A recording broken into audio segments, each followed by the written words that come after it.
Hi friends, எல்லாருக்கும் வணக்கங்க. இனிய காலை வணக்கங்க. இன்றைக்கி காலை பொழுது எல்லாருக்குமே நல்லதாக அமையணும்னு நான் கடவுள்கிட்ட வேண்டிக்கிறேங்க. இன்றைக்கி காலை சாப்பாடு எங்கள் வீட்டில் என்னன்னு பார்த்தீங்கன்னா, கோதுமை தோசை வந்து நல்லா செவக்க வெந்துக்கிட்டு இருக்குங்க. சூப்பரான கோதுமை தோசைங்க. உங்களுக்கு கோதுமை தோசை பிடிக்குங்களா? சப்பாத்தி உட்காந்து நெகிட்டுறதுக்கு வந்து ரொம்பவே சோம்பேறித்தனம் நான்லாம் படுவேங்க. அதனால இன்றைக்கி என்னென்னு பார்த்தீங்கன்னா, கோதுமை தோசை ஊற்றிக்கலான்னு சொல்லி கோதுமை தோசை காலையிலேயே வேறு லெவலில் ரெடி ஆகிக்கிட்டு இருக்குங்க. அது மட்டும் இல்லைங்க, இன்றைக்கி இன்னொரு ஸ்பெஷலும் இருக்குங்க எங்கள் வீட்டில். வாங்க அது என்னன்னு பார்ப்போம். இது வந்து என்னன்னு பார்த்தீங்கன்னா, புட்டு வந்து நான் அவிச்சிட்ருக்கேங்க. சத்து மாவு புட்டு வந்து வெந்துக்கிட்டு இருக்குதுங்க.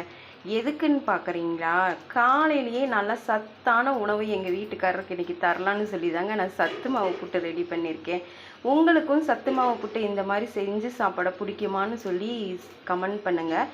கண்டிப்பாக சத்து மாவு புட்டு யாருக்குமே பிடிக்காம இருக்காதுங்க.